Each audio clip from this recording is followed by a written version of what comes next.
que é o linfoma, né? O linfoma em si, ele é um tipo de câncer que afeta tudo que é célula e órgãos linfóides, né? Então, fígado, baços, linfonodos, todos esses órgãos linfóides aí. E ele é maligno, né? Ele é a neoplasia maligna mais comum nos felinos. Então, metade dos tumores hematopoéticos ali, linfáticos, é tudo linfoma. E corresponde a 30% de todos os cânceres nos felinos. Então, 30% é linfoma e é a tristeza do especialista em felinos. De classificação geral, então, a gente tem a classificação anatômica, né? Que é basicamente o que a gente vai falar hoje. Os tipos histológicos também. E aí, de tipos histológicos, a gente tem o que é bem diferenciado, alto, baixo grau, linfoblásticos, grandes, pequenas células, tudo isso aí. E há aquela imunofenotipagem, né? Que é aquilo que a gente ignorou nas aulas da graduação. Linfócitos tipo B, linfócitos neutrophílicos, tipo T. Então, vamos lá. De classificação anatômica, a gente tem o alimentar, que é basicamente aquilo que todo mundo confunde e fica ali no limbo do inflamatório intestinal barra linfoma. E aí tem o linfoma de alto grau que entra ali também. O mediastínico, que é bem correlacionado com a felve, a gente vai ver isso mais pra frente. O multicêntrico, que é aquele clássico dos linfonodos aumentados. E o extranodal, que é um pouco mais raro da gente ver na rotina, que é acomete às vezes rim, a parte ocular, sistema nervoso, e a gente vai comentar um pouquinho também.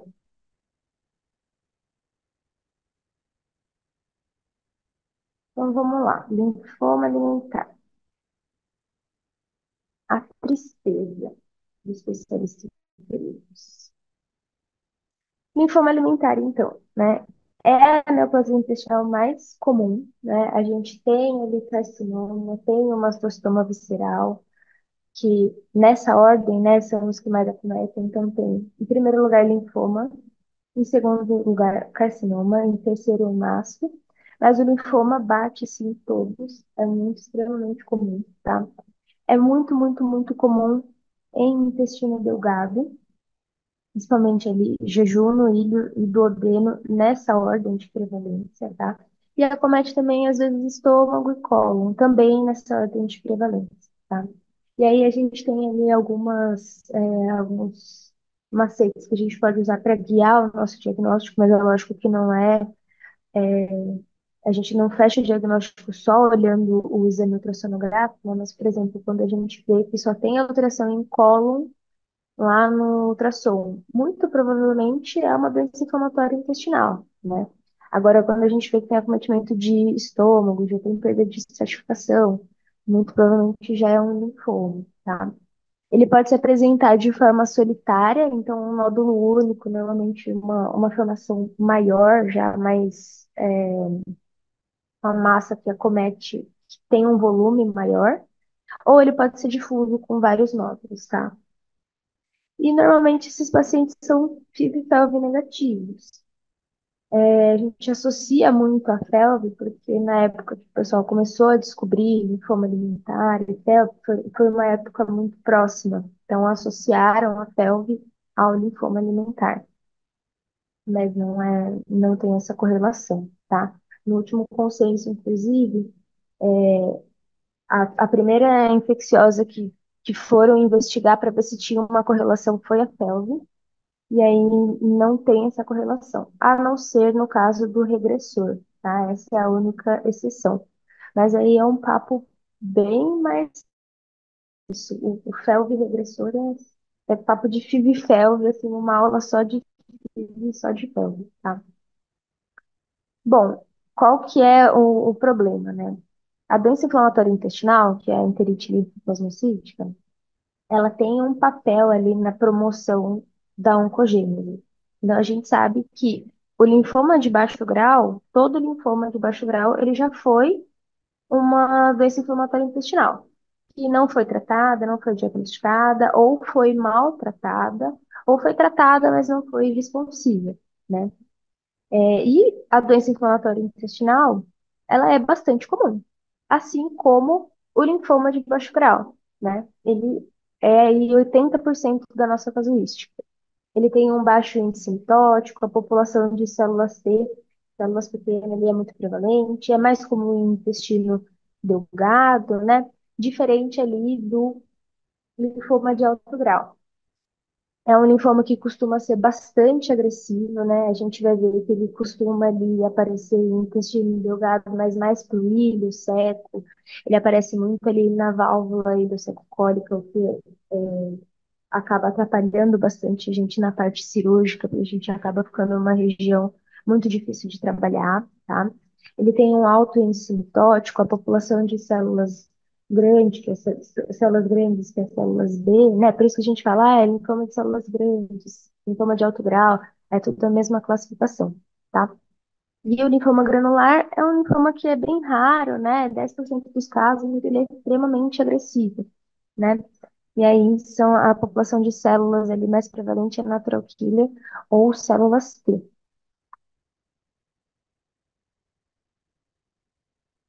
E aí o que que a gente tem de sinais clínicos, né?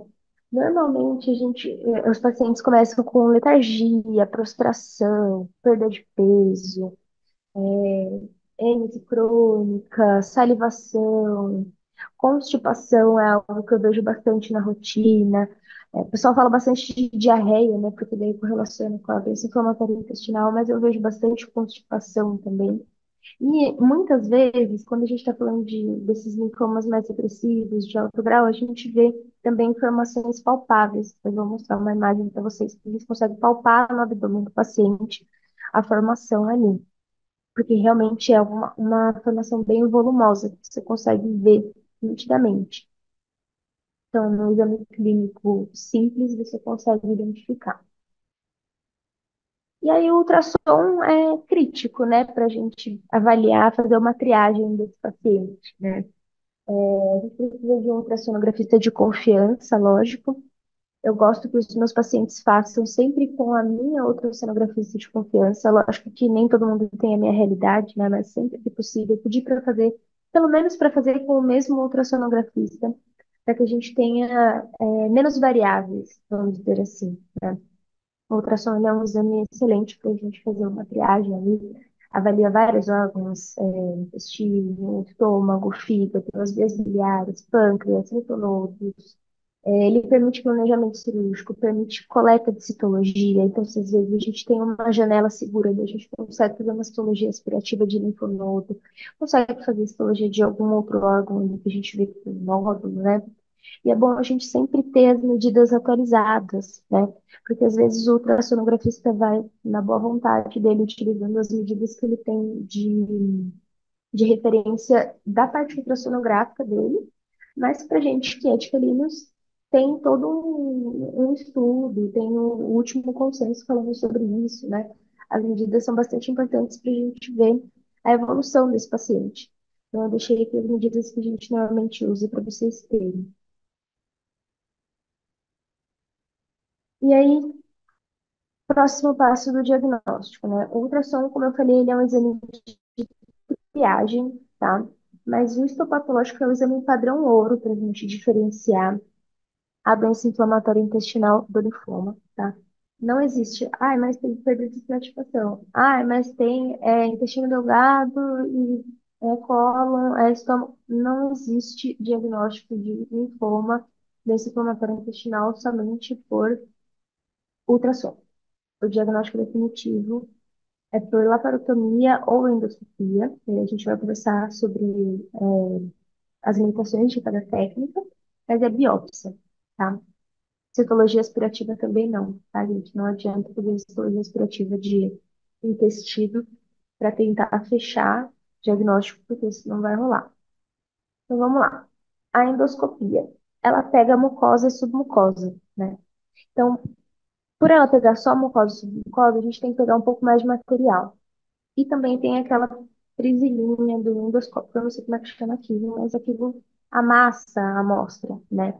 Então, a gente tem amostras menores e com um maior grau de comprometimento. A gente vai avaliar amostras que estão amassadas e amostras menores. Então, a gente precisa de mais amostras. A gente precisa coletar de 5 a 10 fragmentos por segmento, tá? Então, se o seu endoscopista não é uma pessoa com quem você consegue conversar e trocar essa ideia, limita aí o uso da endoscopia para a gente fazer o diagnóstico por endoscopia, tá? Já a láparo pega a amostra da parede completa. Deixa eu voltar na. Ó, então vamos lá. Aqui é um túnel, tá? Então a endoscopia, ela vai entrar por aqui, pelo lumen aqui, e ela vai pegar mucosa e submucosa. Ela pega isso aqui só. Então ela tá entrando por aqui e pegando isso aqui. Já a cirurgia, a láparo, ela vem por fora e aí ela pega do túnel, ela pega a parede inteira. Então a gente tem ali a gente consegue pegar menos fragmentos por segmento, tá? E a gente consegue pegar também amostras extraintestinais, que a gente fala. Então, se eu quiser coletar uma amostra do fígado, uma amostra do pâncreas, coletar linfonodo, consigo ali coletar bastante coisa para a gente avaliar e melhorar o diagnóstico desse paciente, tá? A única coisa é que a gente não deve coletar a amostra em cunha quando a gente está fazendo a láparo. Por quê? Porque se a gente coletar a amostra em cunha, a gente pega só uma parte pequena ali uma quantidade menor da mucosa. E ali, normalmente, é onde a gente tem mais material para analisar. Então, evitar pegar só, a amostra em cunha, tá?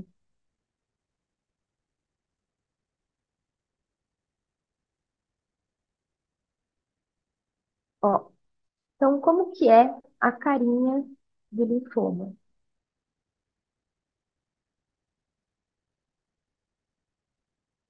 Não tem carinha, né, gente? Não tem carinha. Quando a gente vê, assim, formações intestinais, assim, pode ser qualquer coisa, tá? Pode ser absolutamente qualquer coisa.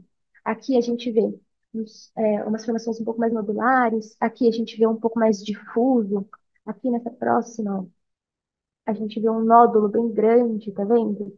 E aqui outros nódulos menores, eu não sei se dá para enxergar com tanta facilidade, mas aqui muitos nódulos menores e essa bem enorme.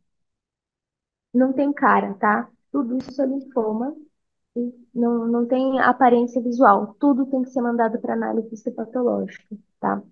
Essa aqui é a paciente que eu falei para vocês, que a gente conseguia palpar por fora. Então, no exame físico simples, você consegue avaliar. Deixa eu acho que alguém ligou o microfone. Você consegue avaliar e consegue. Deixa eu dar uma travada.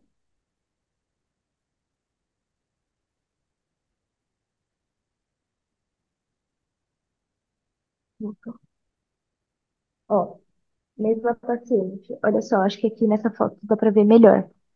Olha, comparado ao tamanho da nossa mão. Olha o tamanho da formação. Nessa paciente, a gente teve que tirar 22 centímetros de intestino. Bastante coisa. E olha quantos nódulos já tinha aqui. Esse daqui que eu circulei linfonodo.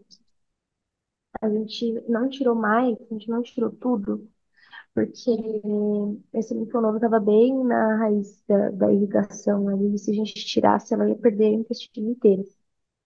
Então, realmente não teve como. Mas para vocês verem, tem várias apresentações.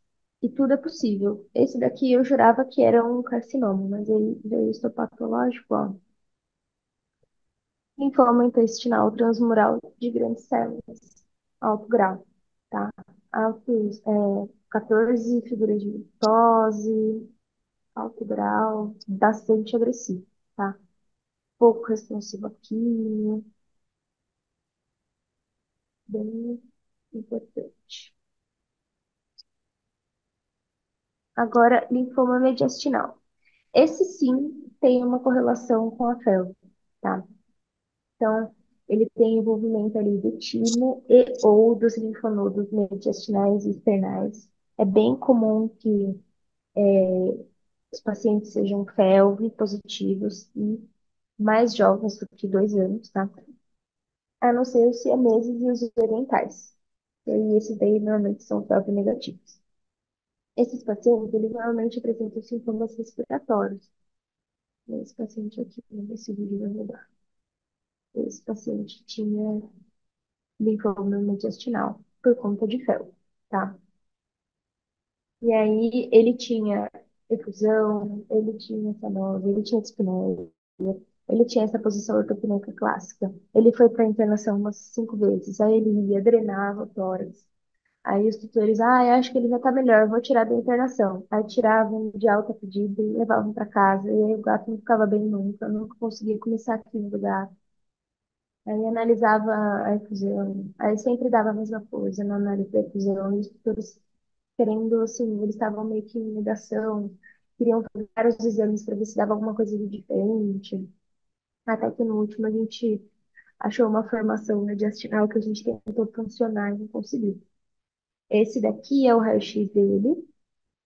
Então, no raio-x de diagnóstico, né, de diagnóstico que a gente tem. Então, a gente pode usar a radiografia, pode usar ultrassom, pode usar a tomografia, pode usar análise de líquido. Tem uma série de exames que a gente pode utilizar, tá? No raio-x, a gente normalmente vê esse alargamento do mediastino cranial por conta do aumento desses linfonodos, por conta do timo, né? E aqui, esse daqui não é desse paciente, né? É só para vocês verem que mantém o padrão. E aí, coisa pleural. E no caso desse paciente Oliver, ele também tinha um pouco de edema pulmonar para ajudar. E aí, no ultrassom, a gente consegue ver a formação, muitas vezes, né? No caso dele, esse ultrassom não é dele, tá? Eu não consegui imagens, até pedir, mas o hospital não foi tão gente boa comigo, não quis me fornecer as imagens. Mas no ultrassom, normalmente você consegue ver a formação, e dependendo do tamanho dela, dependendo se você tiver uma janela, você consegue fazer a análise histológica. Então, você faz uma histologia guiada dessa formação, para você conseguir fechar um diagnóstico mais, né, mais preciso, né? O ultrassom também ajuda na drenagem da infusão, então, se você vai fazer uma toracocentese, é sempre bom ter guia, né? Circuito fechado, tudo estéreo, tudo bonitinho. E o ultrassom ajuda bastante para que você não acerte a informação, enfim, é mais difícil acertar outras estruturas como o pulmão, enfim, mas é mais essa informação mesmo. E aí sempre mandar o líquido para análise, tá? Já na tomo, a gente consegue ver as estruturas adjacentes e consegue também pensar em um planejamento cirúrgico se vocês forem remover essa formação. Confesso que alguns pacientes a gente não consegue chegar a fazer cirurgia. O Oliver foi um desses pacientes. Assim, ele não estabilizava de forma alguma. Muito também pelos tutores que estavam sempre em negação. A gente não conseguia estabilizar ele. Eles sempre tiravam da internação, sempre pediam alta e a gente não conseguia estabilizar ele de uma forma boa para pensar em fazer uma cirurgia, entrar com uma quimio até. Então, ele foi um paciente, por exemplo, que a gente não conseguiu. Ele tinha uma formação até que menor, então seria uma abordagem menos traumática, vamos dizer assim. E aqui está a análise da efusão, né? A efusão, a gente sempre tem que analisar, fazer análise histológica, padrão, tá? Tem alguns trabalhos que falam sobre o PAR, que é aquele PCR PAR para linfoma, né? Para gato, isso ainda não está muito bem estabelecido, não está totalmente assim, não está padronizado, tá? Então não é todo mundo que indica, mas dá para fazer o par da infusão também. E o principal diferencial para essas alterações, assim, vai ser o timoma, tá? Então, quando a gente pega ali uma histologia da efusão, normalmente vai ter linfócitos não clonais no timoma, tá? E aí, na citologia do linfoma, do linfoma mediastinal, normalmente vai ter linfócitos reativos, linfócitos atípicos, né? É, no geral, vai ser assim, pode ser uma infusão de qualquer tipo, pode ser transudato, normalmente é transudato inflamatório, mas aí sempre vai ter ali linfócitos atípicos, linfócitos reativos, enfim. Agora, no timoma, vai ter normalmente linfócitos não clonais, e aí esse é o principal diferencial.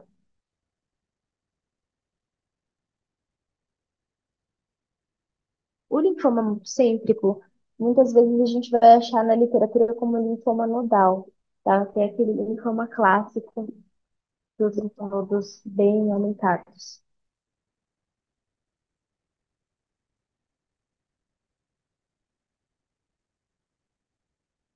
Então, a gente tem envolvimento de múltiplos linfonodos, né? Todos os linfonodos palpáveis, linfonodomegalia periférica, então principalmente os subglandulares. Tem aumento do baço, tem aumento do fígado, pode evoluir para medula óssea, tá? Alguns sinais são meio vagos, às vezes o paciente tem perda de apetite, tem perda de peso. Alguns pacientes também têm sinais respiratórios, porque tem compressão cervical, então o paciente às vezes tem tosse, às vezes tem dificuldade respiratória. E às vezes o tutor vem porque o tutor que costuma fazer carinho nessa região do pescoço, às vezes sente o linfonodo aumentado e fala, ai, meu gato tá com uma bola no pescoço, tá com um nódulo no pescoço. Ou então, mesmo sinais respiratórios, mesmo por conta de compressão cervical, quando o linfonodo fica muito aumentado, tá? E aí, o linfoma multicêntrico, cerca de um terço dele tem correlação com a fel, tá? Mas isso ainda não é tão elucidado assim.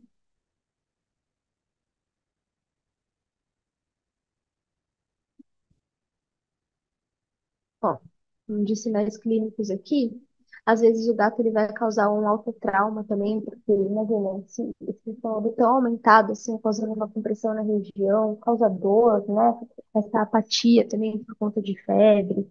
E aí o paciente vai, às vezes, coçar, e aí causa esse autotraumatismo, causa essa região de alopecia ali, né? O pessoal costuma professora Mari.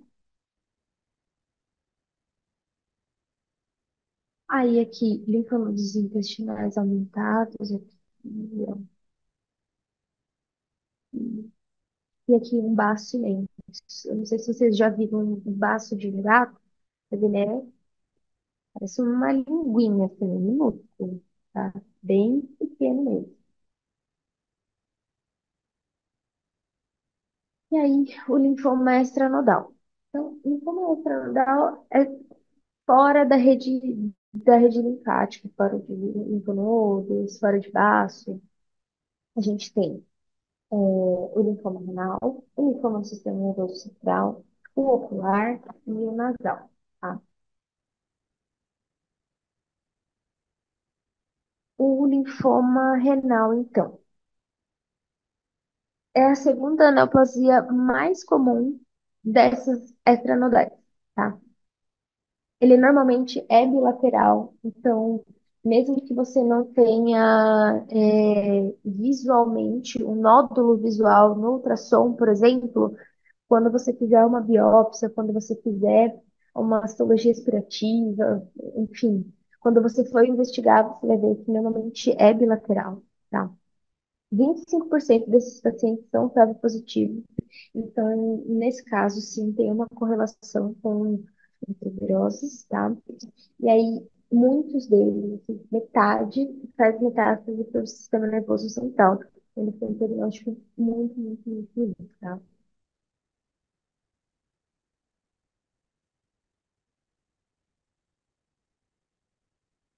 O linfoma do sistema nervoso central, ele corresponde a 15% dos tumores intracranianos.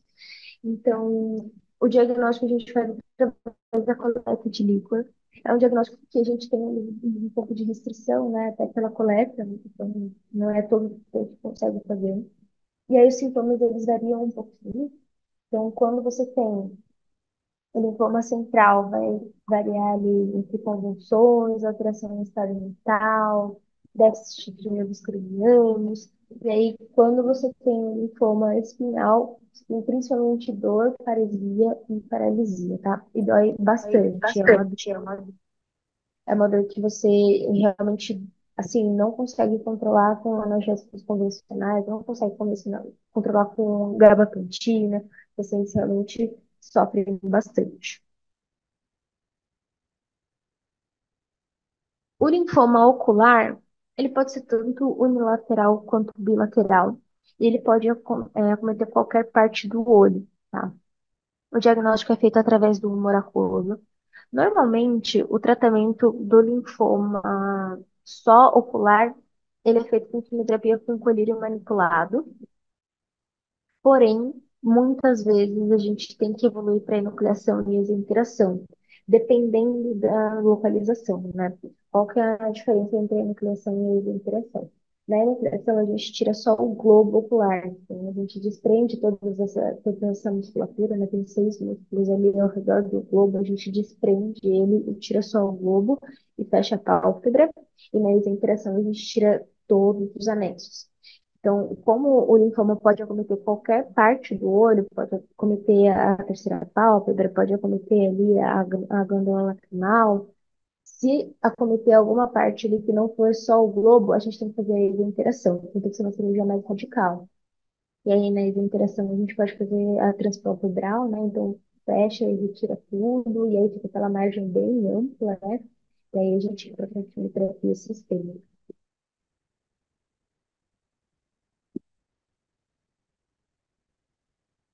E o linfoma nasal é a forma mais comum desses esternudais, tá? Ele normalmente é de alto grau, não tem correlação com as retroviroses. Normalmente começa com sintomas assim, mais respiratórios mesmo, então tem deformação facial, tem sangramento, tem desvio ocular, tô com aquele edema no nariz, né?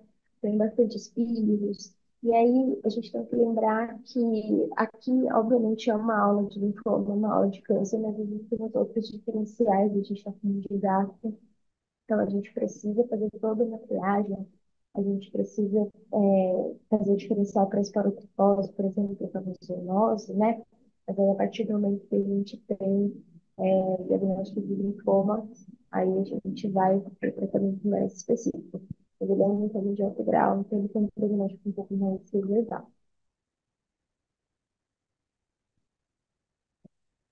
Bom, de tratamentos, então, né? O que que a gente tem?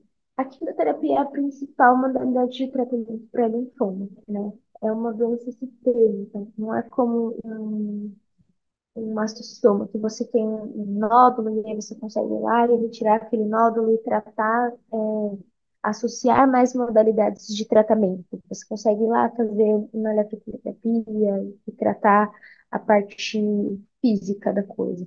No linfoma, a gente tem que abordar bem os protocolos quimioterápicos, e normalmente são protocolos que a gente usa bastante drogas, né? A gente usa às vezes 3, 4 drogas, usa prednisolona junto. São protocolos bem extensos, vários ciclos.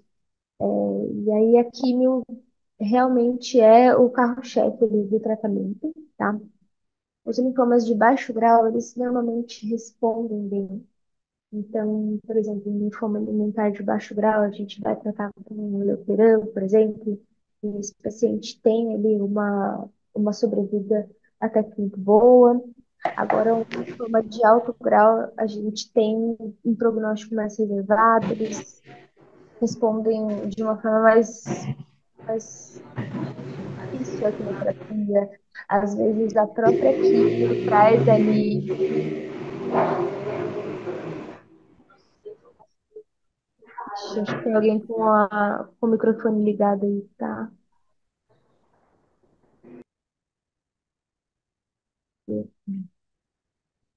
É, então, linfoma de alto grau, eles normalmente respondem assim de uma forma não tão boa.